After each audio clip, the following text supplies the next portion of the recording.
We have a jam-packed hour and a half. We might go over, but we want to get started right on time. And I appreciate everyone coming and being inside. I know it is such a draw to just chat and network and talk about things that matter. We're here tonight to talk about things that matter and what we can do as a city, as a state, and as a country to move this conversation to a higher level. So thank you so much for being here. My name is Paul Thompson. I'm a commissioner with the Energy and Environment Commission, and I want to thank the City of Edina and the Edina Public Schools for being co-sponsors. Part of what we're doing here is building a team, and the team of the city and the schools need your help as residents. None of us can do what we have to do to solve this problem and to work together to build a healthy future. So I'm going to tell you a little story. Every morning when I get up, I now look outside and I see, is the sun shining? And if it is, I run outside with my 7-watt Nomad 7 solar panel connected to this battery, and on a sunny day, I get about 80% of my iPhone. So I'm a little upset because the last couple of days have been cloudy, so I've actually had to use fossil fuels to power my iPhone. But normally I'm about 70 to 80% off the grid with my iPhone, which is cool. It's not like it's a global feat to, the amount of energy I'm saving. Maybe I save 100 pounds of CO2 over the year, but it has shifted my thinking. And so now I'm thinking about where is the sun, where are my panels, what can I do to move my little bit of energy use into a different way of thinking. So tonight, one of you will be going home with this solar panel. So I just would like to recognize the people tonight that walked, biked, or carpooled. Would they please stand up? If you have a little sticker. Come on, thank you. Aha. You must be present to win. So we want people to stick around for the whole presentation. So just like I can call myself a small-scale solar producer, tonight we're asking everyone to re-examine your thinking about the kind of energy future that you want for yourself, for your family, and for our city. It's true that strong movements really require active citizenship, but we also need enlightened elected leaders to turn these conversations into smart policy. Tonight we are honored with a number of our leaders from Edina and from around the community, and rather than naming all of them, if you're on the school board, if you're a principal of the high school, if you're on the city council, if you're an elected official, would those people please stand up so we can recognize you? Scott?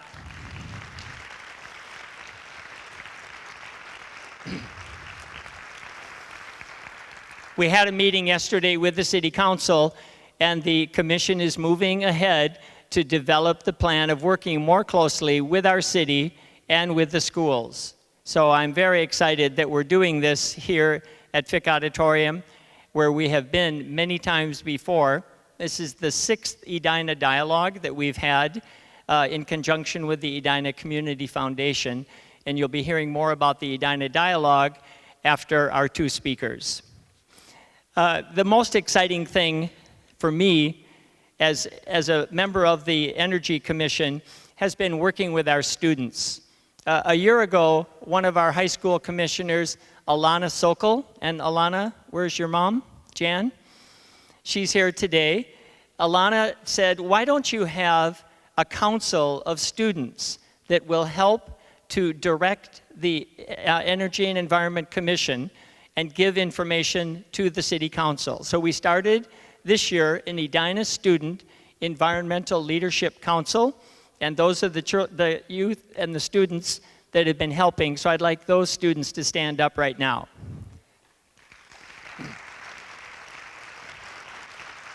Most of them are in the back. and it has been a joy to work with them and to learn from them as well as working to create events like this. So we're very excited to keep this going, and if you have children and students that aren't here today, please contact us so that we can build this group, because truly, our students are not the leaders of tomorrow, they are the leaders of today. So I want to introduce Riley and Sunea, who are our two student commissioners, to introduce our speaker.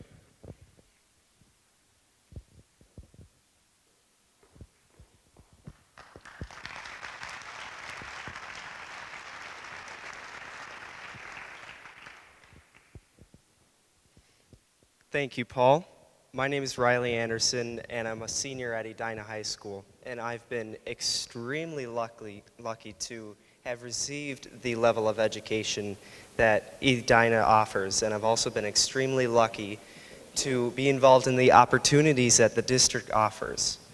Right now, I'm the leader of Project Earth, which is the high school's environmental organization.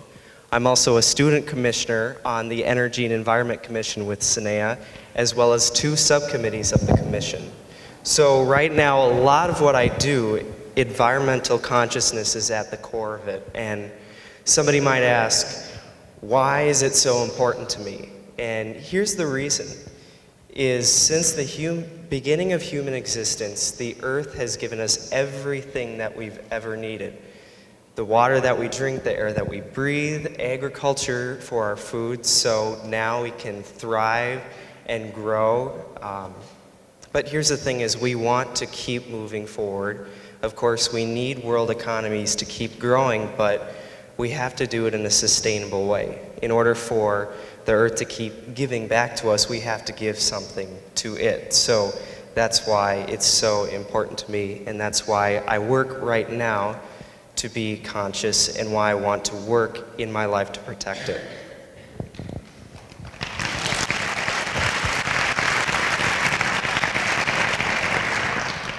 Hi, my name is Sunea Padmanabhan. I'm also a senior at Edina High School, and I, like Riley said, am on the commission with him and Paul. Like many of our SELC members, I began my interest in energy and environment pretty young. I remember when my family remodeled our house, and I became incredibly fascinated with the geothermal system that we installed. And I just remember asking my parents tons and tons of questions about it because I was so interested. And as time went on, I realized that if I wanted to be a progressive member of society, I needed to appreciate and understand renewable and sustainable methods for the future. Our first key speaker tonight has been a meteorologist for over 30 years with television and radio experience. Beyond that, he is an author, entrepreneur, and software expert. And more importantly for tonight, he is someone who understands the dangers, the economics, and the implications of climate change. Understanding how weather and climate affect our everyday lives will allow us to figure out new ways to be sustainable in the world. Right now, thanks to lowered cost and improved efficiency of solar power, solar right now is at the forefront of clean energy. So with that, please welcome Paul Douglas.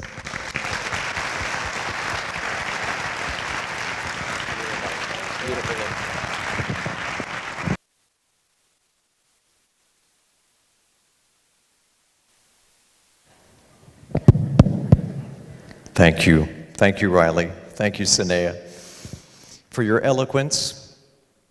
Well done. 18, and to be that smart and eloquent.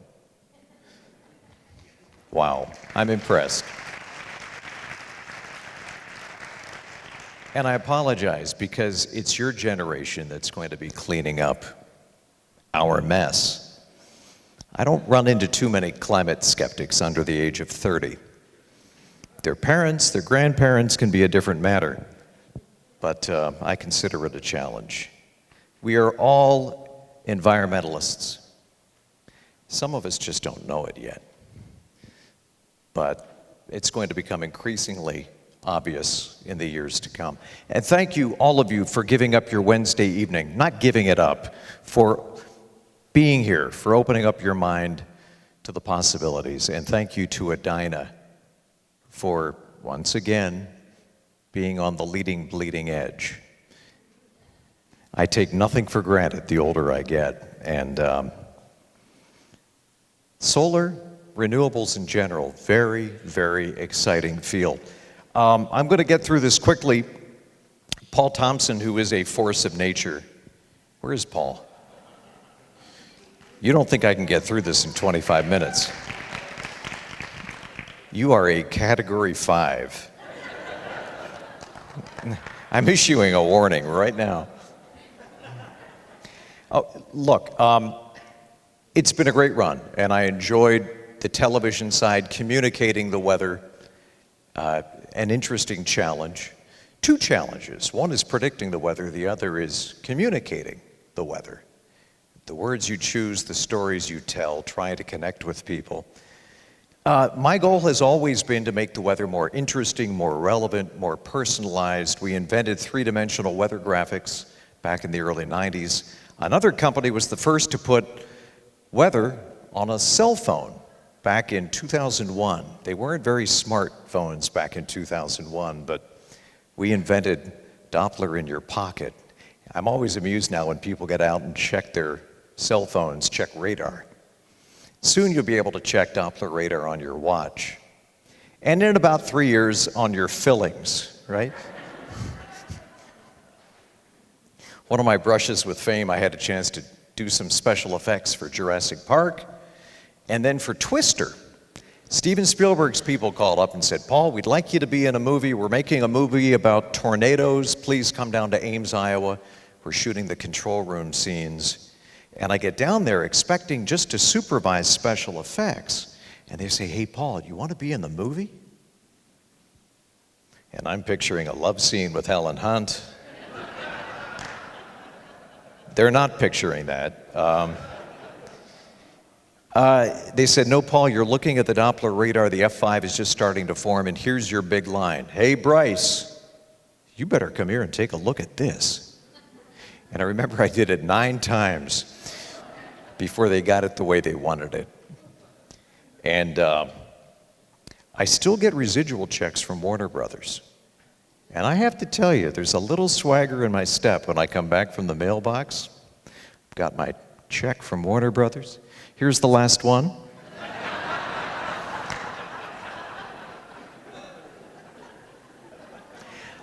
The amount doesn't really matter. It's the act of doing, participating. God has a way of keeping all of us humble, right? So over the years, as a businessman, I'm on my 5th company. Right now we're moving into big data, Internet of Things, and analytics, and trying to create a more accurate weather forecast and climate forecast. If you're not open to data, if you ignore data, you're dead, you're done, you're bankrupt. You lay good people off. And so over the years, I've been scratching my head trying to figure out, is the uptick in weather extremes, is it real? Is it an artifact? Is it just the media reporting on things that have always been happening since the dawn of time? Are we just doing a better job finding the disasters than we were 50, 100 years ago? And in the process of doing that, we launched a new weather channel called Weather Nation. This was back in 2011. The history of my business career is I think I'm going here. Nope, I'm going here. I just don't know it. And can you zig and zag your way to success? It never turns out the way you think it's going to turn out. Whether it's weather or business and even climate science. I'd like to stand up here and say all those PhDs, thousands of them, know exactly what's going to happen and when. No, they don't know. They have a pretty good idea, and climate theory is now becoming a reality. I mean, we're seeing it, and one of the first places it's showing up is in the weather. So I sold a company to Garmin back in 2007, reinvested in a new company that's focused again on data. We do briefings for weather-sensitive companies. We did a deal with Siemens to try to make wind power more reliable, more profitable, hoping that that would continue to spur wind energy. Turns out that water, not oil, is going to be the most precious liquid of the 21st century and beyond, and we do such a good job wasting water in this country. So we wrote software to try to conserve all those things that are precious to us, including water. We run high-resolution models, trying to do a better job predicting today's high temperature. A couple of degrees can make a big difference for XL in the summer in terms of power loads. And we have high-resolution weather models. We create mobile applications for companies. We're working on the Viking Stadium with M.A. Mortensen. We provide them with high-resolution data so that they can be safe and also hopefully be ahead of schedule when it comes to getting that stadium actually constructed. So very exciting.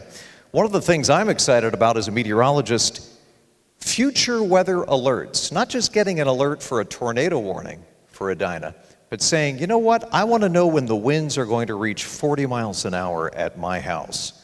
I want to know when I can expect an inch of rain at my house, and getting a custom alert for that. To me, the notion of staring at a television set isn't nearly as interesting intellectually as the concept of creating 300 million unique weather channels, weather streams. And I think our kids, Riley and Sanea's generation, are not going to be sitting watching the Weather Channel or Weather Nation. They're going to have their own personal weather streams on mobile devices, and it's going to be smart. It's going to anticipate what you need and on what device when. And so we see all kinds of opportunities. There's Doppler radar on your watch. It's available for Android, coming soon to an Apple Watch near you. And who doesn't want Doppler on their watch, really? We do briefings for weather-sensitive companies around the world, including Wells Fargo and Carlson, Bank of America, 3M. They don't like surprises. They have facilities all around the world. And we complement these briefings, which can be a week in advance, with alerts for specific facilities to try to lower their liability, lower their risk. We also run our own models, the BPI, the Blizzard Potential Index. I hope we're done with that this year. Really wasn't a bad winter. Parts of Kentucky saw more snow than we saw this winter. We saw 32 inches of snow. Average now is 54. When's the last time our weather has been average? Doesn't exist. Somebody once said, hey, Paul, if I have one foot in ice water and the other foot in boiling water, do I feel average? We just careen, ricochet from one extreme to the next. So part of my incentive as a businessman who's still fascinated by the weather, I'm still a big weather geek. I love the challenge of trying to predict the weather and trying to communicate the weather, and there will always be a better way to communicate the weather. And the technology is pretty amazing, but now we want it on our mobile phones. One of the things that kicked off this briefing service was Sandy, this bizarre mashup of hurricane and nor'easter. Biggest storm ever observed in the Atlantic, 3 times bigger than Katrina in 2005. And technically, it wasn't even a Category 1 hurricane when it came ashore near Atlantic City on October 29th, 2012. It hit at high tide on a full moon.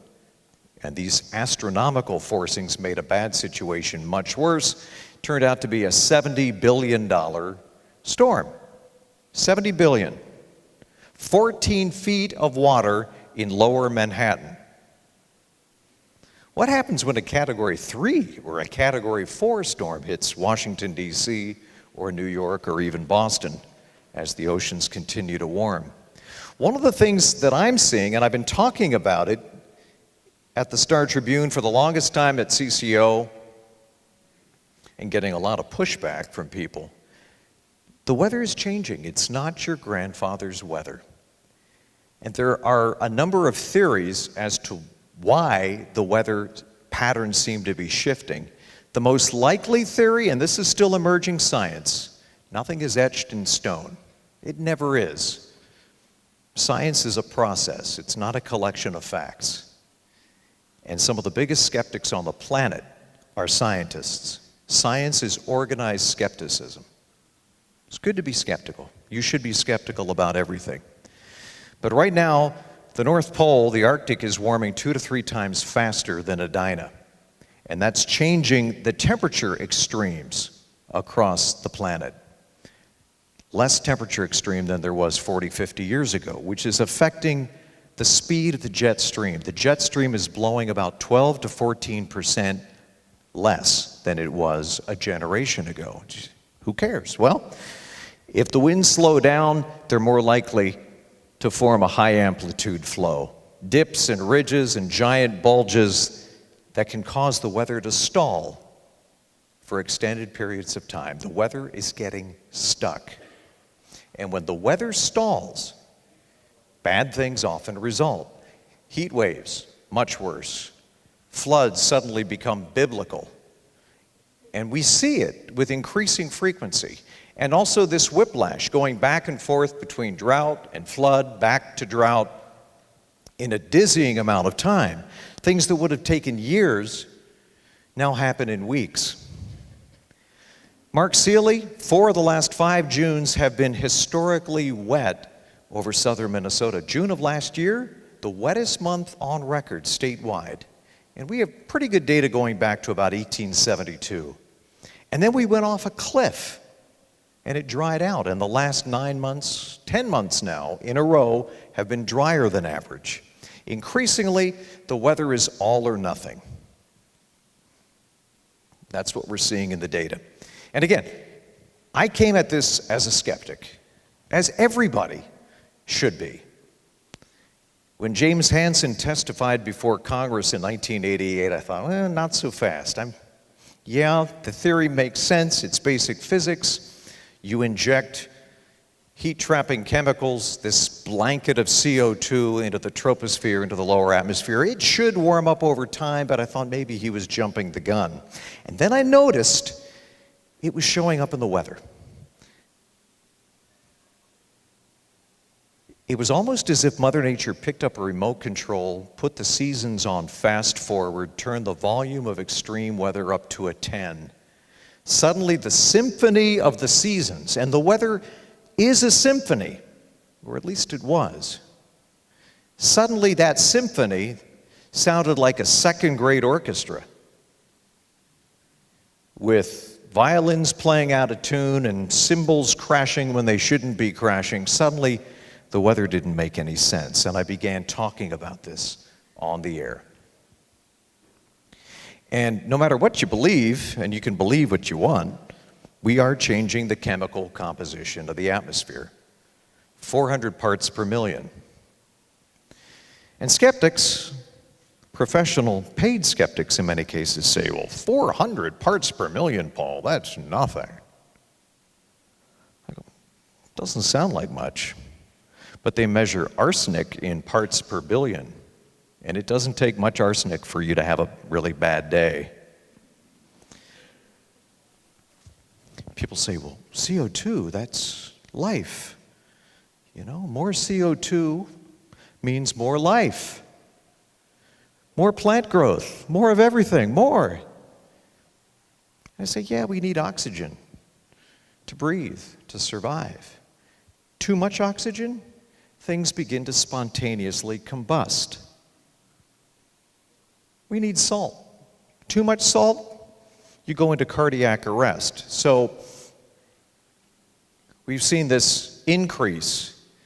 And for the last 800,000 years, we have ice core samples, Antarctica and Greenland, that go back 800,000 years. And we can sample CO2.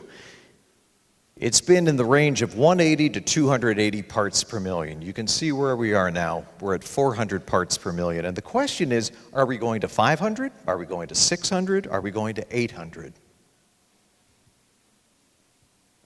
And there's a very tight correlation between concentrations of CO2 and atmospheric temperatures. The two are tightly coupled. It is not rocket science, it's basic physics. You increase heat-trapping CO2, the temperature goes up. And here's what I tell my conservative friends. See, I was raised conservative, and I was raised to believe that if you're conservative, it's not a la carte. Conservatism should apply to the very thing that sustains us, creation. And where I think there's an opportunity to reach conservatives is with stewardship and creation care. And I'm writing a book with a minister in Pennsylvania geared to evangelicals and conservatives, trying to make the case. And God willing, it will come out next year. It's called A Case for Climate Conservatism, trying to build that bridge to the conservative community and show them why they should be paying attention. But what my father, who escaped East Germany, he said, and he literally escaped over the wall, and he said, we have rights and we have responsibilities, and you know what? Actions have consequences. 40 billion tons of CO2 pumped into the atmosphere every year. To believe that that's not going to have any impact whatsoever is to live a fox fairy tale. It just, for people that say, well, so what does that really equate to? It's 4 atomic bombs worth of heat every second of additional heat being re-radiated into Earth's system, the atmosphere and the oceans. The oceans are the biggest energy sink. Over 90% of that energy is going into the world's oceans. And if you're keeping score, that's 2 billion atomic bombs worth of additional heat since 1998. Again, good to be skeptical, but how many coincidences do you need before you acknowledge that something is going on? The 10 warmest years worldwide since '98. According to NASA, we've gone 28 years in a row with temperatures worldwide warmer than the 20th century average. That's 361 months in a row. The odds of flipping 361 heads in a row, 1 in 3.91, followed by 104 zeros. A number so big there isn't a name for it. I'm all for coincidence and serendipity. This is not a coincidence. Actions have consequences. And what's happening in the Arctic and Greenland and now West Antarctica is happening faster than those alarmist computer models predicted. People say, well, Paul, there's been a pause. There's been no warming since 1998. Don't you know? Temperatures have plateaued. Nope. Every decade has been warmer than the previous decade. And 92% of all that additional energy is going into the oceans. In some cases, the deep oceans, below 200 meters. We are conducting a planetary experiment with one eye closed, hoping it all turns out. And maybe it will. Maybe it won't. Do we take out an insurance policy? Or is it business as usual? And you can cherry pick anything. If you start at 1998, which was the biggest El Nino warming event ever recorded in the Pacific, yeah, it kind of looks like temperatures have leveled off. But if you step back and look at the real trend and realize nothing moves in a straight line. Nature, the weather, the climate, nothing moves in a straight line, ever. But look at the trends and be honest. One of my friends, Jack Falker, an Edina resident, a proud Edina resident, and he is an investment banker, and he also grows roses, prize roses. And he's been tracking the coldest temperature every winter in Edina. Historically, back in the 60s and 70s, Every winter, we would get down to 27, 30, 35 below zero. Air temperature. It doesn't get that cold anymore. We're not seeing the volume of Arctic air. It's a good thing, right? Most Minnesotans say, yeah, it doesn't get quite as cold for quite as long. Benefits, there will be a silver lining, but if it doesn't get to at least 40 below air temperature, you don't kill off many of the pests, many of the beetles up north. And so we want it to get cold. And it's basic physics. You warm up the air even by a few degrees, you increase the amount of water that the air can hold, like a sponge soaking up moisture. And we're seeing this spike in severe thunderstorms. Insurance companies, the ones that want to stay in business, are already pricing that new risk. They're seeing it in the data. I talked to Bob Johnson, who's the president of the Minnesota Insurance Federation. He was a skeptic until about 5-7 years ago, and he looked at the trends, he looked at the data, and realized that he was seeing the outline of climate change showing up in the policies and in the claims that were coming in. A couple of years ago, we had $900 million worth of claims, second highest in the country. Most of that was from hail. So something is happening. 24-hour rainfall extremes. I'm no rocket scientist, but it would appear that since about the early 80s, there's been an upward trend. Again, not in a straight line. It will never be in a straight line, but be honest when you look at the data. Summer rains are falling harder, and I think climate volatility is the right way to think about what's happening. People say, well, Paul, it's not global warming, I'm cold. It snowed today. Where's your global warming, you idiot? It's one of the nicer things I've been called. It's like saying, wow, I just ate. World hunger must be a farce. Unless you're Sarah Palin, you cannot look out your window and make judgments for what's happening worldwide. The problem is we're all in our bubble, right? We all live in our bubble. We're trying to get through the day, trying to get through the week, trying to pay our bills, trying to keep our kids out of jail, taking care of our parents. You're telling me I have one more thing I need to worry about? So I understand that many people don't even want to engage. And it's confusing. Global warming, that implies that everybody warms simultaneously, forever. Climate change? Well, the climate has always changed, Paul. We had an ice age here, 18,000 years ago. That's true. But this is the first time that man has been the one pressing down on the accelerator. It's the rate of increase, the rate of CO2 going into the atmosphere. Yeah, we had planetary volcanic eruptions hundreds of millions of years ago when CO2 levels were even higher. But this is the first time that we are the ones responsible for the changes we're seeing in the climate system. We are the ones producing the forcing. 37% increase in downpours in the summer. And what happened in Boston, not a coincidence, you're going to see more of this in the years ahead. These coastal storms are bigger and wetter. You warm up the air, you warm up the water, it can hold more water vapor, more fuel for extreme storms. Summer rainstorms and winter storms.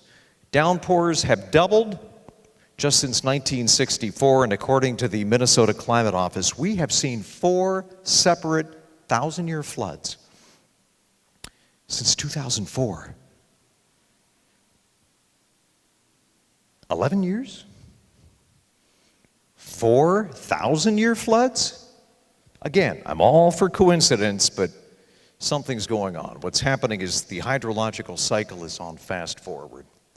Water is evaporating faster because it's a little bit warmer in the summer and the winter. It's harder to keep water in our lakes, so it's evaporating faster, and when it does rain, it's coming down harder. and much of it is running off into streams and rivers. It's not soaking into the soil like it did 30, 40, 50 years ago. Nice, gentle summer rains are becoming more and more rare. And again, I respond to data.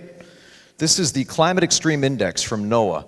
This is the percentage of the United States in extreme drought or extreme flood. Again, since about the 70s, there's been an uptick. And most recently, 2013, 47% of the United States was either in extreme flood or extreme drought. And lo and behold, what the climate models were predicting 30 years ago, dry areas will get drier, wet areas will get wetter. That's exactly what we're seeing in the data. Climate theory has become a meteorological reality. Just ask anybody in California, the worst drought in 1,200 years. And there's emerging science that what's happening with warming, with climate volatility, is favoring a ridge of high pressure over the West Coast, which has been keeping all the storms away. What we're seeing is a shift in how and when it rains. And some of this is actually research being done at the University of Minnesota. Springs are trending wetter, but we see a sharp drop-off in moisture by mid or late summer. And according to Pete Snyder at the University of Minnesota and some of his colleagues, we're going longer between rain events. Fewer storms in the summer. We go longer between rain. When it does rain, it's biblical, tropical, something you'd see in Guam or Sri Lanka, where most of the rain does not soak into the ground, but runs off. And that presents a challenge for farming. And I had a great discussion at Cargill a couple of weeks ago. They take this very seriously. The CEO of General Mills stopped me in the middle of a presentation, and he goes, "Paul," he goes, "you don't have to convince us about climate change." He goes, "We see it in the data. We see it in the sourcing of our commodities." He goes, "What I want to know is where in West Africa should we be growing cocoa?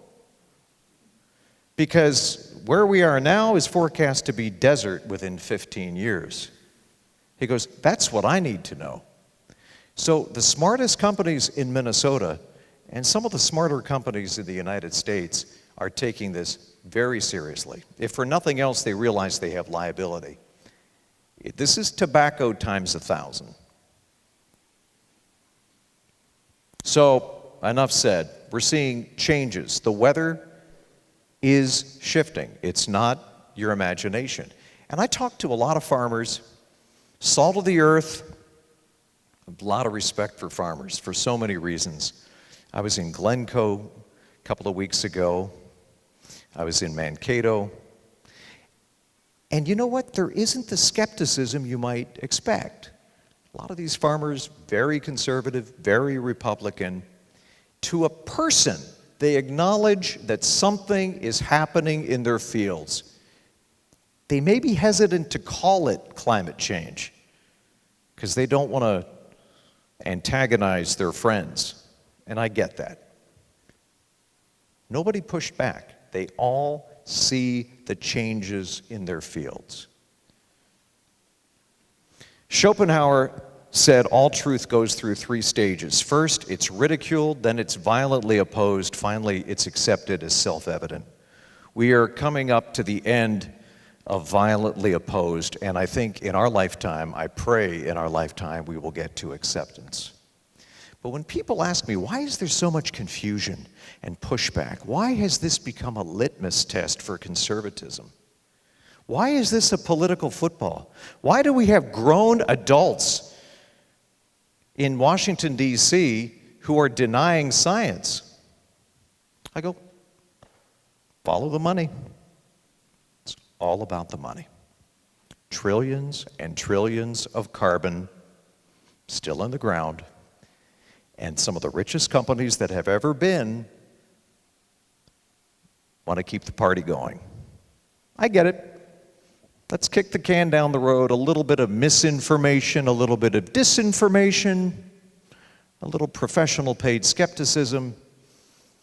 Yeah, let's just keep that going. Let's borrow a few pages from the tobacco playbook. By the way, go see Merchants of Doubt.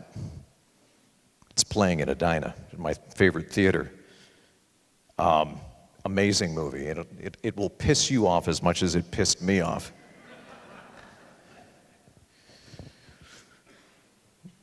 Some of these guys give meteorologists a good name. That's very hard to do.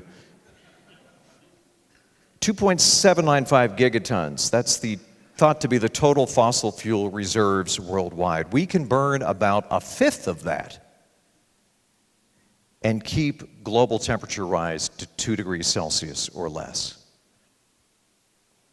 But again, it's about the money.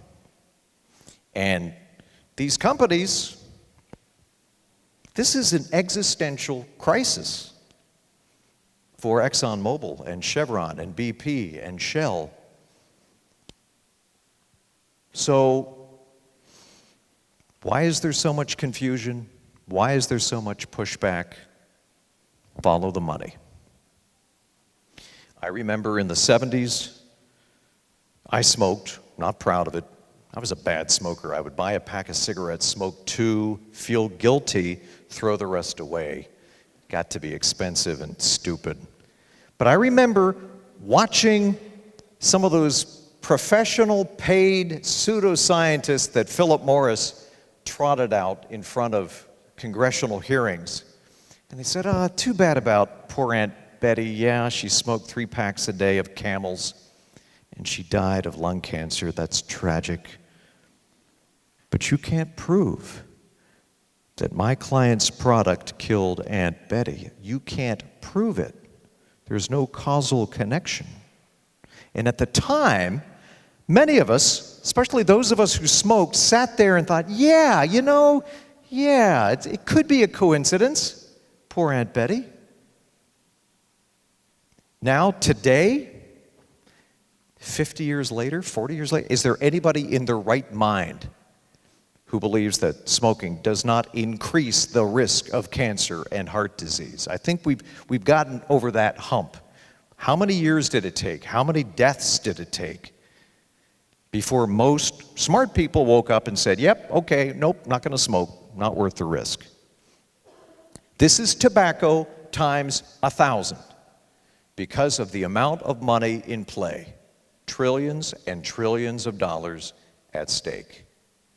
And people say, well, Paul, no, you're oversimplifying this because our whole economy is driven with energy, and it relies on fossil fuel energy. Fossil fuels got us to where we are today. And they're right, it did. But I refuse to believe that the same country that cured polio, that split the atom, that fought 2 fascist regimes simultaneously in World War II, that sent men to the moon, that invented the internet, that mapped the human genome, can't keep the lights on without polluting. I refuse to believe that.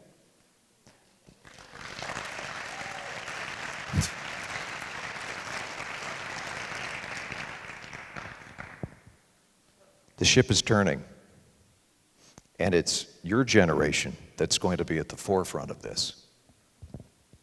So, as I wrap up and try to keep within my window, Paul's long-range outlook. This is a threat and it's an opportunity to reinvent everything we do in the United States. We have an infrastructure problem. Well, at the same time we're replacing aging infrastructure, let's do it with resilience in mind. Let's make it storm-proof and drought-proof and flood-proof. We have the entrepreneurs, we have the technology. What has been lacking is political will. I came here tonight in my Model S, which is the most fun I've ever had in a car. I traded in 2 gas-powered cars 2 years ago. I was feeling serious guilt, and I bought a gently used Tesla Model S. And I kept waiting for my electricity rates to spike up. They haven't. My XL bill is holding steady. Maybe Thor can explain that to me later on this evening, but it feels like I'm driving for free. And the plan is to hook up solar panels on my garage roof into a Tesla battery in my garage and drive off solar power, off the sun. I am really looking forward to that. And I can also, the cool thing about Tesla is that it's got this giant, it's kind of like an iPad on steroids. And so, if there are any state troopers in the audience, I only do this when I'm at a traffic light. My last slide before I have the honor of introducing Erica. Dr. John Abraham of St. Thomas shared a wonderful statistic with me. He said, Paul, solar energy reaching the Earth's surface 7,000 times greater than the amount of energy in the fossil fuels we use worldwide every year. 7,000 times. We have this amazing energy source. It's there. And again, it's your generation that's going to take this and run with it. And I think energy independence is a bridge. It's something that I don't care if you live in a blue state or a red state. I don't care what your political ideology is. I have yet to meet a person who doesn't want to save money. And if you can save green by going green and clean up the air in the process, it is the definition of win-win. And I think that is the common ground that we need to pull liberals and conservatives together to come up with solutions. Solutions that just make sense, that do make us energy independent and clean up the atmosphere simultaneously. Thank you for bearing with me in my rambling talk. Thank you. Thank you. Yeah. Okay, I'm 4 minutes. It's now my pleasure to introduce Eric Zweaifel, and she's doing some amazing things down in Northfield, and I'm very, very anxious to hear more about what's happening, how you did it, and what everybody in this audience can learn. Do we have a round of applause for Erica Zweaifel? Thank you, Erica. Thank you. Thank you, Paul, and thank you for leaving the microphone on for me so I didn't have to handle that technical difficulty when I came up here. I always appreciate hearing Paul's data-based approach to climate change presentation, and I also appreciate hearing how he came to this place, how he came to this stage through the conservative upbringing that he had, and I'm glad he mentioned the marrying of conservatives and liberals, because my path to the stage is a bit different. I was raised in Oregon by hippies, so I'm on the other end of that spectrum. Oh, wrong way. So in January of 2014, a group of us got together and we wanted to address climate change. And we came up with the idea of doing a climate summit, and we invited Paul Douglas to be our keynote speaker, as you've done here tonight also. And we had over 850 people register on our website to come to the event. And on the day of the event, we had a snowstorm, I believe 6 to 8 inches we received that day, and we still had over 650 people show up to listen to Paul and to hear about climate change. And we followed that up with some breakout sessions. And so people had the opportunity to talk about food and water and resources and housing and energy and those sorts of things. And it was at one of those breakout sessions that a group of us, well, many of us got together. It turns out many of us were working siloed, unaware of the others' acts, as often happens in communities.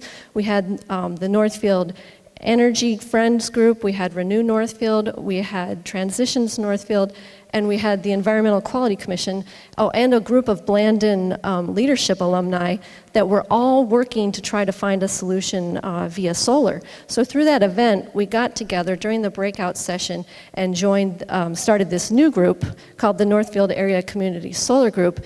And we started to look at each other's efforts in a combined way. We started tracking the legislation that was going on, and we started tracking the PUC hearings and rulings. And We're all aware of what happened next is that the legislation was enacted here in Minnesota, enacting community solar gardens, and the response was incredible. I think maybe we'll hear from Thor about how unexpected that was for Excel, and pretty much everyone involved, that the excitement in Minnesota and the interest that it generated right away. So here are some opportunities that community solar provides. Excel is facing coal plant retirements. We have the opportunity to say, as a community, as individuals, we value solar energy, we value renewable energy, and if we put our money where our mouth is and make that choice to go with solar, we can hopefully convince Excel to retire some of those coal plants and go with solar. And as Riley mentioned, now is a great time for solar. The prices have never been lower. The efficiency continues to increase. So this is an excellent time in our history to go with solar. In Minnesota, we have the new legislation. One of the exciting things about the state of Minnesota that's different from some of the other states that have this legislation is we don't have a cap. So we're seeing some really large numbers and some interesting approaches to how to do community solar. And we're looking at this movement as part of a long-term solution to climate change, and that is one of the goals of our group, was to create a community-wide approach to climate change.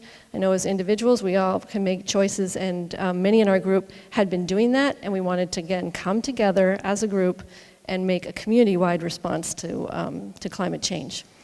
I often get the question, can we do solar in Minnesota? I'm sure Paul gets this as well. Here's the comparison that I give between the country of Germany and the US, and you can find Minnesota on that map, and you can see that the solar resource provided to us is much greater than Germany, and we know that Germany is a leader in renewable energy. So, and also we can tell by the way the market is responding, right? By the way where some of the money is now tracking, is that yes, this is a viable option in Minnesota. So what does this look like? What are community solar gardens? Well, they're a large shared array. You can put a megawatt on about 3 to 5 acres, and you can choose a location. You choose a nice sunny location, an optimal location. There are lots of things that go into siting the gardens. There are different models out there. There are large gardens that are put together in tandem. There are smaller gardens that are more community-based. That's the approach that our group is taking. And this is something that's available currently to any Excel customer can participate, whether you're a homeowner, renter, business owner, nonprofit, anyone with an Excel meter. And so we like Minnesota Community Solar's tagline that solar is for everyone. And for you visual learners out there, here it is in a CERTS visual for you. The Clean Energy Resource team provided this slide. They're here tonight. They're an excellent resource for you as you're moving forward. One of the other things that CERTS helped us out with a lot was as we got started as a group, as Northfield Area Community Solar came together and got started as a group, they really encouraged us to do some visioning and some goal setting. Which is a hard thing for me. I'm a doer. I want to just go right out and dig the hole and plant the shrub.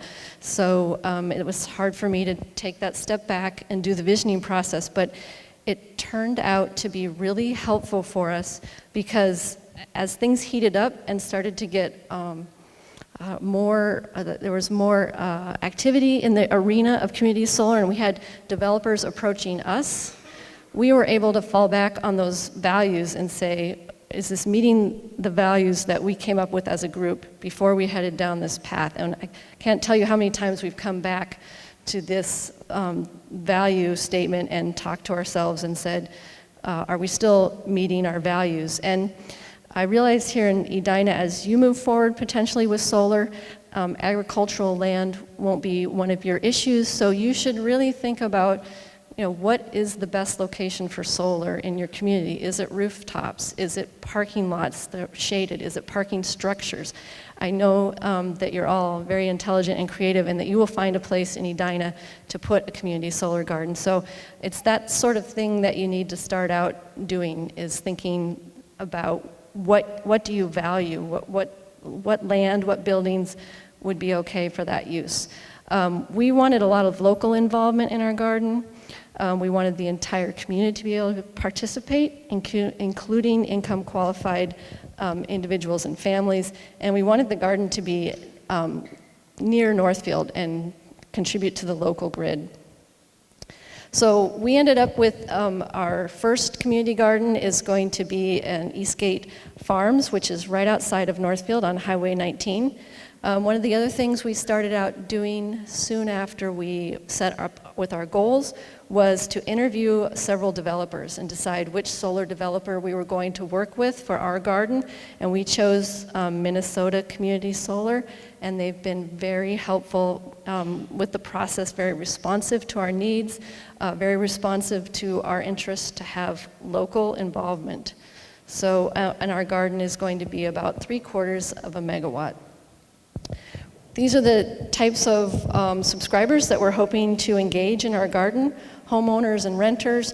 You're a good candidate if you can't put solar on your home. You can subscribe if your home is shaded, if you don't have the right orientation. Maintenance, insurance, monitoring is all involved, and renters can participate. Unlike putting solar on your roof, this type of program, renters can participate. Business and commercial, again, it speaks to the economic impact of this and that you can lower your energy costs through solar. We're hoping to identify a campaign similar to a Buy Local campaign. You probably have one here in Edina. We want to do a solar-powered campaign for businesses, something like a window sticker or that they could put up and let their customers know that they are solar-powered and they can meet their carbon reduction goals. We had really strong interest from churches and houses of worship.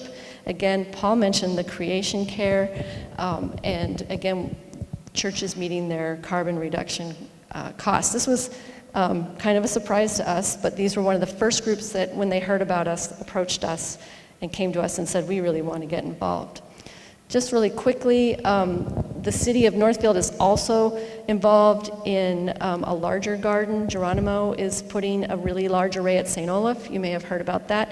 So the city of Northfield is also going through this process of identifying the land and they're going to use a conditional use permit in the city, and all of our surrounding townships are also looking at ordinances to deal with this, since it's such a new thing coming into their community. How are we going to handle this in terms of tax implications and zoning laws? This is my favorite slide. This is for the youth in the room. So again, this was an exciting, unexpected thing that happened while we were doing our garden work. Some Carleton students. We have both St. Olaf College and Carleton College in Northfield. And some Carleton students came to us and said, we really like your message about low-income participation, and we want to help you make that happen. So they started an Indiegogo campaign online and raised money to buy a subscription for our local community action center, and they own 7 low-income housing units, and so the money will go toward that energy production.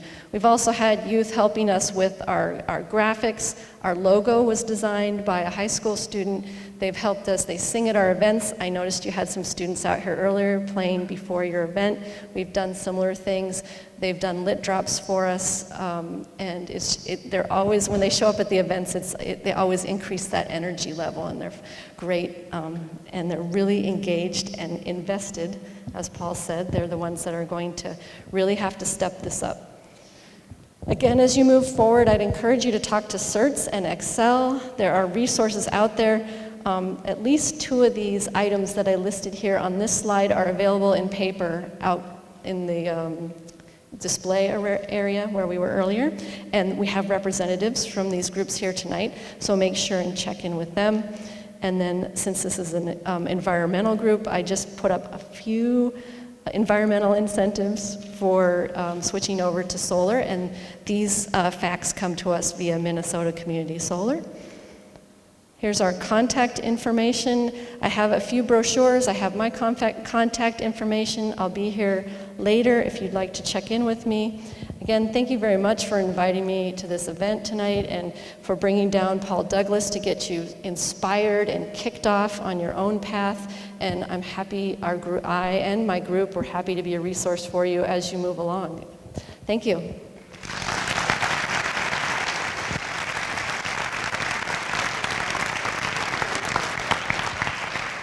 I just hand this to anybody now? Is that, no. Thank you. Thank you. Could we have another round of applause for our speakers?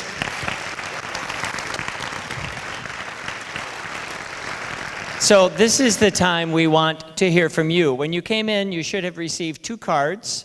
One of the cards is to write a question down that when the question, when you have it finished, hold it up and our students will come by and pick up the cards, bring them down to Bob and John, and then our panelists will respond to your questions. The other card is for you to give us your contact information if you're interested, number 1, in getting more involved with the work of the Energy Commission, and second, if you would like to be informed about the progress of the Edina Community Solar Garden as we develop the plan going forward. So we really do want to hear from you, name, contact information, and also to any questions that you might have. Our first questions will be asked, so I'd like our panelists, Mr. Douglas and Erica, you can have your choice of lovely soft seats. We also have with us today Thor Bjork from Excel, the Community Solar Program Manager, and our own Bill Sirks from the Energy Commission as our other panelists. This portion of our program is the Edina Dialogue, which fosters a sense of community by facilitating intergenerational discussion of public issues. And Dick Crockett is here from the Edina Community Foundation. We have done these programs 6 times now with an environmental theme because we want to hear from people not only what your questions are, but how can you help us to build this movement. So you're busy writing your questions now. I'm going to give Bill and Thor an opportunity to speak because you haven't heard from them. And then we'll start off the questions with Riley and Sunea. And then we'll be answering questions as long as we can. And then we've got something special at the end called prizes. So stick around for the prizes. Bill and Thor, would you take a moment to introduce yourselves? And if you need my microphone, it's working. They got Mike.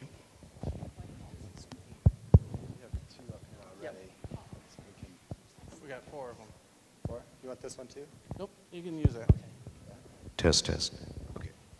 Hello. I guess, oh, I like my picture. Okay, I'll go and then Thor. Just real briefly, Bill Sirks, I've been on the Energy and Environment Commission for the City of Edina with Paul and others here for a number of years. It's been a great experience. So anyone who is interested in helping work on environmental and energy issues in the city, please consider joining the commission. About every year there's openings, and we're going to have the several vacancies come the end of 2015. So we're going to need new energy and dedication to replace the people who are going to be kind of leaving the commission. So I did want to mention that we have a team that has been working with the city staff and management and city council to figure out, we have a potential community solar garden site. It's a rooftop, the new public works building probably is okay as a site for not a large system, but about 1/3 of a megawatt. There's a lot of conditions or issues you really have to think through carefully in determining, particularly if your site's going to go on a building or a roof, because the project itself has about a 25 to 30 year life, so your roof has to be good for about 25, 30 years. So if that roof isn't in really good condition going into it, it's not a good location. And the other really big thing that we're looking at is if we're offering residents or the city the opportunity to buy into a solar project, we want to make sure that really it's a long-term contract. So if you make a mistake in how your contract with the solar arranger or whoever it is works, it's around for a long time. So we have to really make sure we think through questions like if a resident buys into this system but moves away or doesn't, is interested in dropping, how does that work? If you have a 10-year contract or a 20-year contract, who's responsible for taking care of panels? There are different options also about, do you pay as you go or do you actually buy a part of a panel? There are different ways you can structure things. So we've been fortunate enough to work with, we applied to the Clean Energy Resource Teams, if you've heard their name mentioned earlier, and Trevor, who's over right in that row, has been helping us and a couple other cities work through the questions so we know what kind of issues we need to make sure we've got a handle on if we go ahead and put a community solar project in Edina. So we're really excited about the possibility, and we're in kind of the early middle phases of trying to figure out, have we got all the questions right and what kind of project makes sense for our community? Bill, can I ask a stupid question? I'm going to ask a stupid question. With technological innovation, with breakthroughs, as the prices continue to drop and the capacity continues to increase, how do you avoid locking in obsolescence? Like having the equivalent of the iPhone 1. And that's a really good, very good question. The PUC, this is a Public Utility Commission approved project that Excel has, and Thor might be better to explain. There are rules for determining how much Excel will pay for the energy that's generated from a solar garden, and then each resident that's a member or a subscriber gets a credit on their bill for how much energy is generated from the garden, and how those rates change from year to year is a really good question. We have to understand and make sure that if solar prices drop and energy price, or stay the same, basically you're buying a fixed cost and energy prices have gone up kind of year to year, and the expectation is energy prices will continue to increase. And so it's in your interest to lock in a fixed price over 20 years because you won't be paying those increases.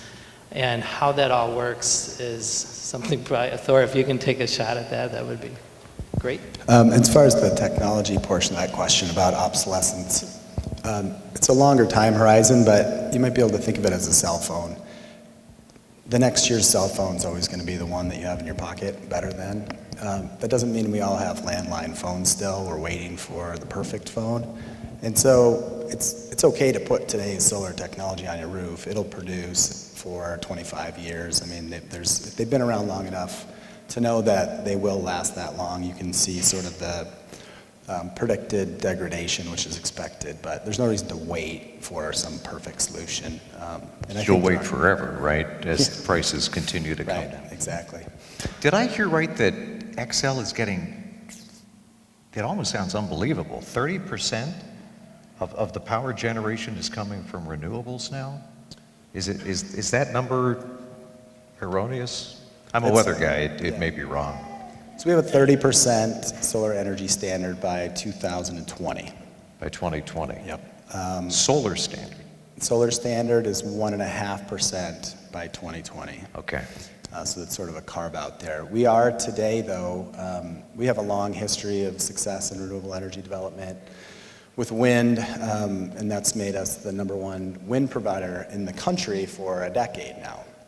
So we have a lot of experience in this. That has helped us today deliver half of the energy to our upper Midwest customers is 100% carbon free. So we have that today, and with additional renewables on the system, such as solar, we can go beyond that. What percentage roughly renewable today? I think it's in the high teens. High teens, okay. Yeah. On your way to 30. But you've been consistently ahead of the curve. We have, and we made some really smart investments in wind, and we plan to make some smart investments in solar. Right now is a good time to invest in solar and put together those plans because it's a favorable tax situation. So by the time next year ends, we were going to add more than 10 times the amount of solar we have in our system today, just by the end of next year, and then beyond after that. As we talk about some people are talking about smart grids and thinking small and community power. And no business, no utility, no company wants to be disrupted. And yet that's sort of the nature of the beast today. All of us are being disrupted. But what is a sustainable way forward for utilities like XL that are ahead of the curve? How can you sustain that if more and more people are going to renewables? Will there be less of a demand for the baseline, grid power in the future? What do you see looking out 5, 10, 20 years? That actually brings up a good point that I was meaning to bring up anyway. It's energy efficiency. That's mostly what my group does. Big part of our job, the biggest part of our job, is to develop new energy efficiency programs for our customers that we can provide rebates for, help them save energy. Now, 10 years ago, that would seem like a really ridiculous proposition for a utility to be incentivizing their customers to use less of their product, which they sell in order to make money. We got to a place in Minnesota. Minnesota's a real leader in this, and policy-wise, where all of our incentives are aligned in this state. Our customers are incentivized to save energy, and as a utility, we are encouraged and incentivized to help our customers. I think we can get the rules right around solar in a similar manner. We all need that grid, even if you do have solar on your garage, powering your Tesla. When you're not parked there, that energy is presumably going to be used by your neighbors. You need the poles and wires, that energy around. So I think we can get the rules right in Minnesota. I mean, we've always been a problem-solving state, and I have confidence that we'll be able to get there. I think we have some questions, about 50 of them. So Riley and Sunea, could you start us off?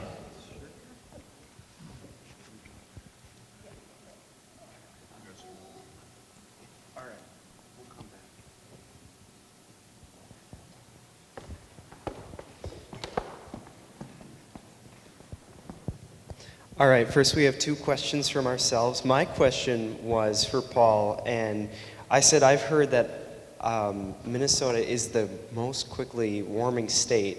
Do you know if there's any truth to that? And if so, do you know why that is and what it means for us as Minnesotans? Sure. Yeah, I don't know. I don't think we're the fastest warming state. We are one of the fastest warming states. Generally, the farther north you go, higher latitudes are warming faster. Alaska has warmed 5-6 degrees in the last 40 years. We have warmed about 3 degrees. Most of the warming is showing up in the winter at night.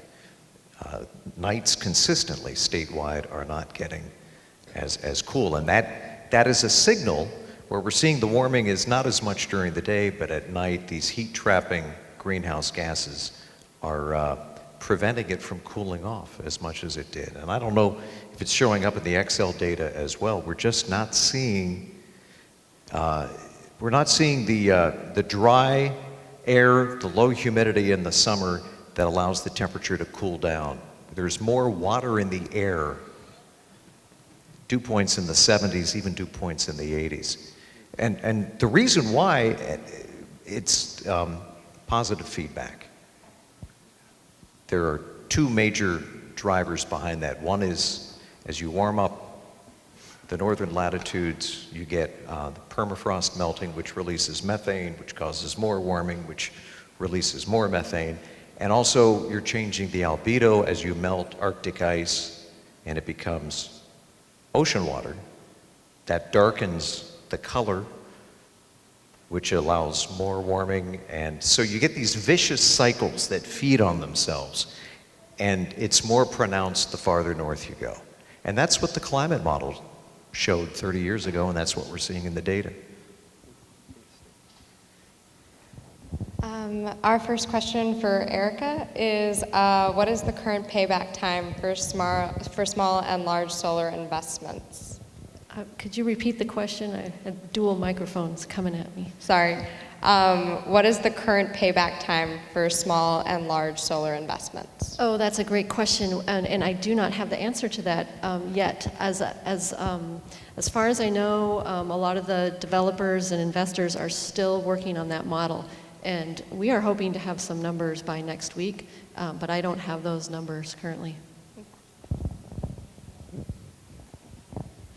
Okay, I have another question for Paul. Could you address the role of satellites in weather and climate forecasting? And are there any worries you might have about the future of NOAA funding? Well, right now, Congress, I think there's a bill in front of Congress to actually increase NOAA funding. The idea being less research on climate. Let's not fund NASA quite as much about climate science, and let's reallocate that money into more weather satellites, more powerful Doppler radar. I'm a meteorologist, yeah, of course. I want all the tools and all the capabilities, but not at the expense of monitoring our climate system. But again, it's part of this whole political football. You know, if we ignore the problem, maybe it will go away, which doesn't seem like a very smart way to run a country. But satellites have revolutionized everything we're doing, and the satellites verify and confirm that we are seeing warming.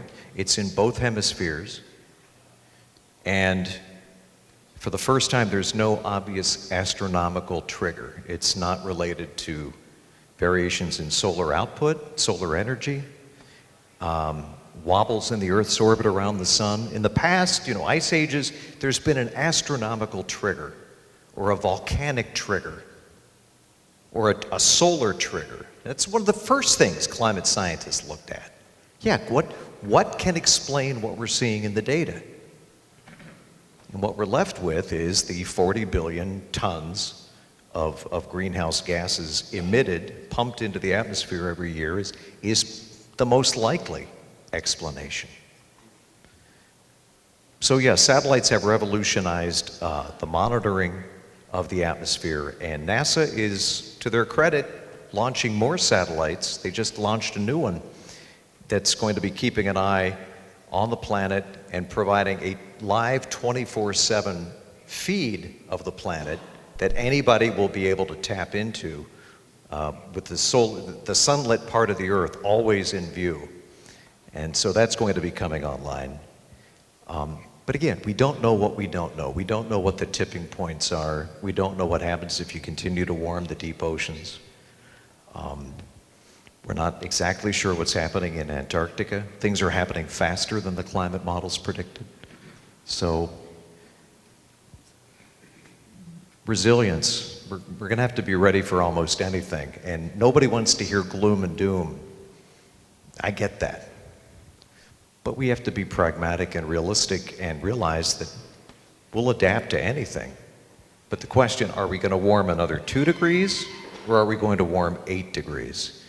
If we burn all the fossil fuels still in the ground, the planet will warm 16 degrees.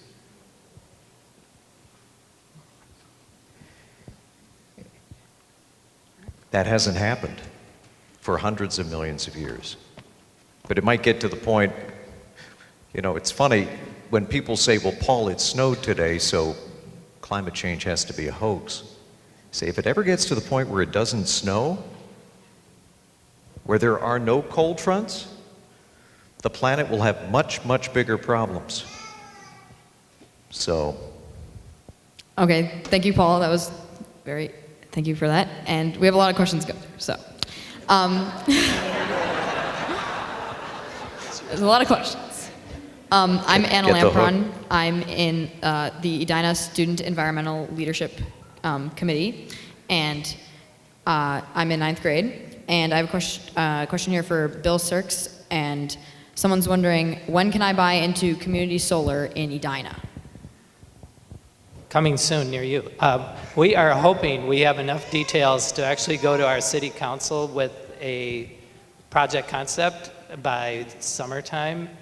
And again, that'll really depend on, hopefully we will get enough assistance and comfort with what kind of terms we need. We would have to, under a city contract, if the city hosts a project, which is our concept, it has to go out for public bid. So the city would have to prepare a ask for proposals from solar developers, and then you'd have to get those out. You come in and get bids, and then you would decide, we're going to go with a company like you did in Northfield. And then that you would work with them. So if all of that went as planned, we might actually have a project later this year or early 2016. So that's probably, hopefully that's a reasonable. Could I just follow up on that too? Anyone, an Edina resident can participate in any garden that's within the county that you live in or any adjacent county. So obviously you'd probably want to first participate in your local garden, but you should also be watchful for other gardens that are coming online and opportunities to participate in those. And make sure to fill out your card, and then we'll get back to you and let you know when you can do that. Right. And I should add, if we become aware of other community solar projects in the metro area, not just Hennepin County, because it is any adjacent county, we would let residents know, because right now we don't know if there actually is a community solar project that's actually offered to residents that's online yet. And there have been a lot of them that have taken subscriptions and kind of gotten in line with Excel, but none of them have actually been approved yet or moving forward. So it's still in process, and we'd be happy to keep people aware because I know there's a lot of interest out there. And we have on our website a list of sort of the aggregated numbers by county, so you can see, you know, Hennepin County, how many gardens are being planned there, and then the adjacent counties around it.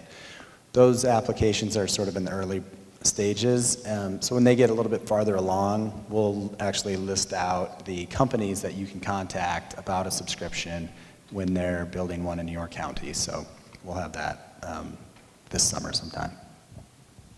Hi, I'm Sarah. I'm a student on the Edina Student Environmental Leadership Committee, and I have a question for Thor. Where does the money come from for the bill credit on community solar subscribers? So if you think back to the nice-looking CERTS diagram where it sort of had a picture of a subscriber and a solar panel, energy going to the utility, and then a bill credit going to the subscriber.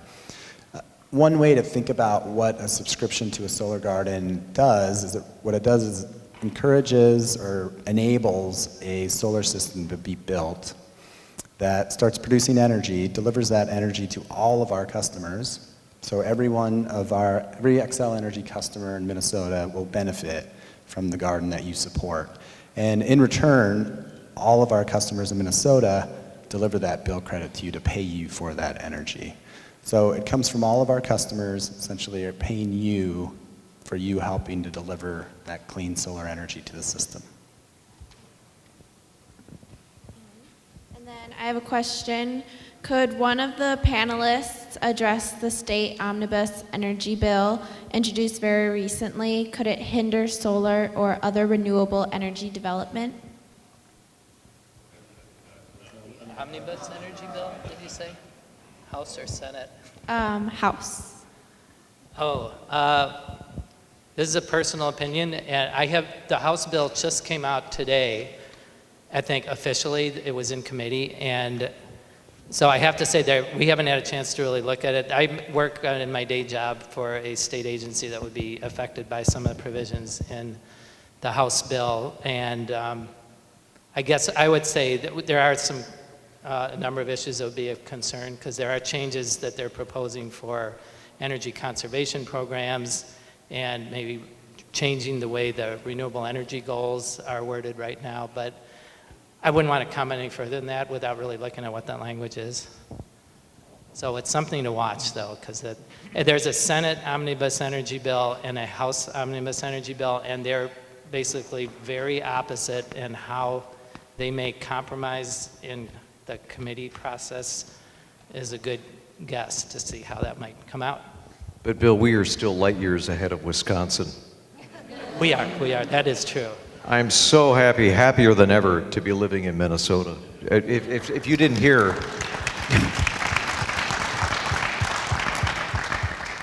you cannot refer to climate change or global warming if you're a state employee In Wisconsin, they will not answer your emails. Apparently, they won't answer your phone calls. So I suggest that they call it Packer change. If you work in the Packers, maybe not. But Minnesota is still light years ahead of the curve. So I take nothing for granted. What are you seeing from a regulatory standpoint? What could we be doing to make things go even faster, Thor? I mean, to really be best practices, where people look at Minnesota and say, yep, that's how it's done. Where Californians look at us and go, how did you do that? We are showing up on lists of states when people say who's at sort of the leading edge of regulatory transformation. New York, California, Minnesota. There's a couple other in there too. There's an E21 initiative that's been going on over the last few months that really takes a really wide look at today's kind of regulatory compact where the utility builds, puts some steel in the ground, and then over the next 30 years recovers that from customers. Is that the right way to go in the future? And I mentioned before energy efficiency and aligning those incentives. So I think there's an opportunity and there's an appetite in Minnesota. It's difficult to predict how things will go, but we're certainly at the table and engaged in those discussions and looking forward to some solutions. All right. This question is for Paul Douglas. It says, in 1960, there are about 2.2 billion people in the world. Today, there are about 9 billion people in the world. Will Paul Douglas please speak to the effect of the larger population on climate change and carbon emissions? No question, it's making it more challenging. There's no question that as the population grows and many third world countries want the same things, big surprise, they want the same things we have. They want to drive their cars and they want to buy their appliances and they want to light their homes, and you know that's the arc of progress in technology. So, but what we're finding is that many of these emerging economies can skip entire phases. They don't have to go through a coal generating phase. They can go right to natural gas, or they can go right to solar, and they can go to renewable. This is happening in Africa right now. Kind of a decentralization of energy. So yes, 9-10 billion people on the planet makes this a bigger challenge. But we have the technology. It's scaling the technology we already have and putting a signal in the market that's going to create 100 more companies like Google and Apple and Tesla. As an entrepreneur, I think the answer is not growing government and increasing regulation 10x. I think the answer is putting a signal, a price for carbon, and then step back and let the Thomas Edisons of the 21st century step up.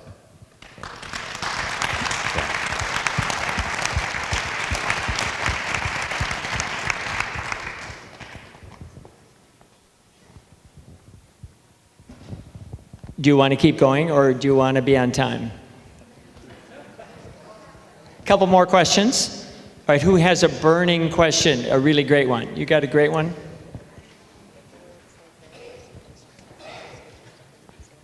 Has it been covered? Okay. Well, who has one that they really want to share? I do have one. Many people are talking about carbon and concerns for it rising, but what about methane? Is it rising as rapidly as CO2? What are the primary sources, and what should we focus on reducing? Yeah, methane is a problem as well, especially now with permafrost melting.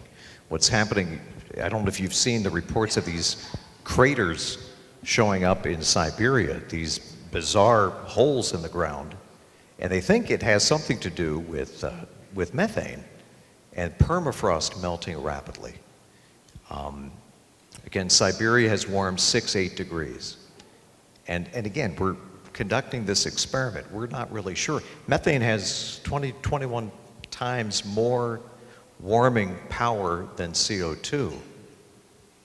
Also, as you melt underwater ice, which can be rich in carbon, some of that can also bubble at the surface. So, yeah, methane is a concern as well. So we have to find creative ways to keep the lights on, keep the energy powered up, keep people employed, jobs growing. Can we grow the economy and reduce greenhouse gas emissions simultaneously? It happened. Last year, for the first time, we were able to do that, proving many of the skeptics wrong who said, nope, you got to keep growing dirty fossil fuels if you want to keep the lights on and the economy powered up. And we're proving that's just not the case. So I am encouraged by what I see, the trends I see, and I think everybody up here is encouraged too. I think the ship is turning. It's turning slowly, but it's moving in the right direction. We will figure this out because you know what? In the end, we're not going to have much of a choice. We're going to have to figure this out.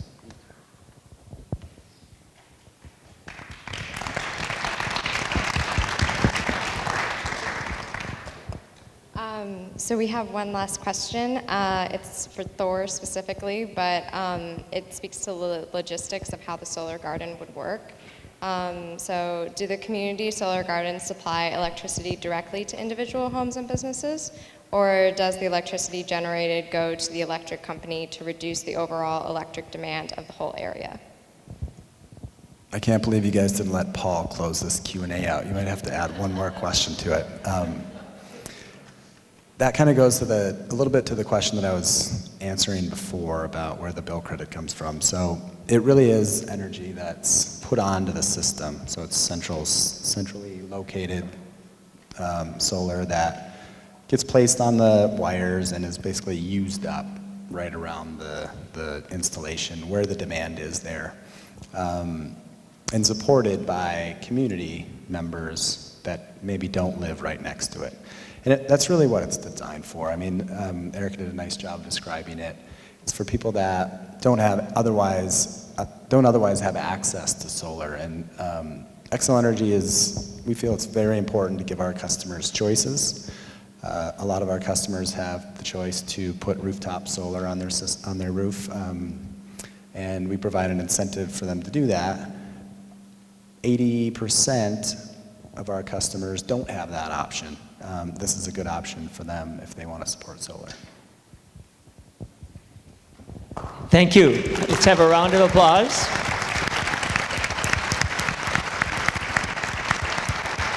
I have a comment to make. If the panelists will please look at their photographs behind you. We have 3 people out in the world, but we definitely need a picture of Paul Douglas with his racing cap and his Tesla. So Paul, next time we'll get a picture of you in action. Thank you so much. And we have a presentation now to our 2 guest speakers from Jules Wagner, our 7th grade council member from Valley View. And we have something that the sun likes. Jules, do you want to? I'm Jules Wagner. I'm a 7th grader at Valley View. And to thank our amazing speakers tonight, we have Edina green aloe vera plants. Wow, very nice. Thank you very much, Jules. Is this a man-eating plant? Just look at one of those Venus flytraps. That has been living in our south window for 2 years, getting that big. Do not give it much water. It is a great plant, and if you cut or scrape yourself, break off a little piece and put it on a burn, a cut, a scratch, and your healing time will be increased many, many-fold. So enjoy, and it will last and get really big. Did I misspeak? Yeah. Okay, thank you. Okay, it is now time, while you are all waiting, for the drawings. The first drawing is for the Goal Zero solar panel for the people that bike, walked, or carpooled. And this is not just a solar panel, it's also a fan, a flashlight, and it can be daisy-chained enough with other units so that you can power your own computer. The second drawing will be from the Center for Energy and Environment for 3 home energy squad visits guaranteed savings of hundreds of dollars a year. How many people have had a home energy squad visit? Look around the room. I'd say at least half of you.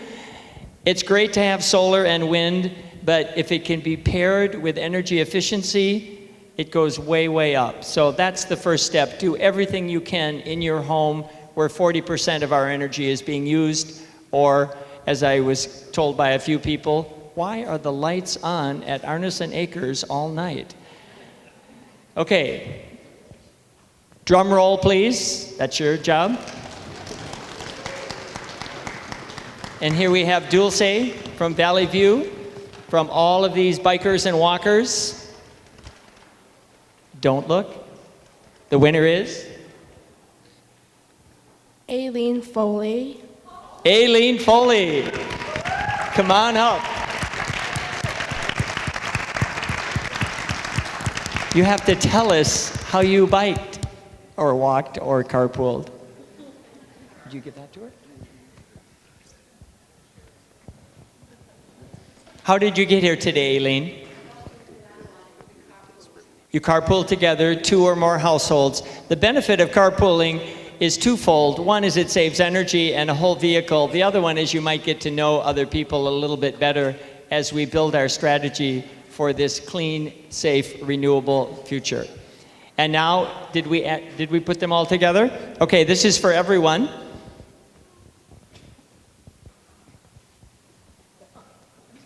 It was blank. Elizabeth Burnett. Elizabeth Burnett? Yes. That would be Abby. Oh, good. We have nothing to give you. Oh, cool. Yeah. Judy, do we have anything?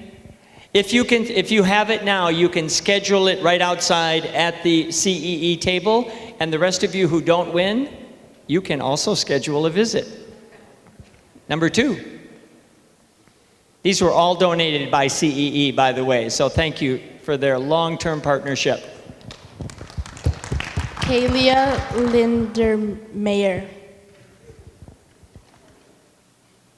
Oh, Kaylee Lindemeyer. Kaylee, are you still here?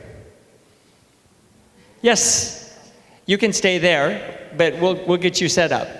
Thank you, Kaylee. Congratulations. Your home is about to get energized. And the last winner? Kelly Stratt. Is Kelly here? There she is. Good. Go to the CEE table and get your Home Energy Squad certificate. Thank you, ladies. So now it's time to leave, but first we have 2 quick invitations. When you leave, we would like everyone to pick up a flyer for the next movie that the Edina Energy Commission is going to be showing, Cowspiracy. We're showing it a week from Friday at City Hall. This is a controversial film about methane release and animal agriculture. We've already been getting comments, and we hope to have a very robust dialogue about the kinds of food that we eat, how the food is raised, what's good for us, what's good for the planet, and we want all opinions coming because we're there to foster the conversation. So that's this, a week from Friday at City Hall. One of our students, Young C, are you here? He is doing a project.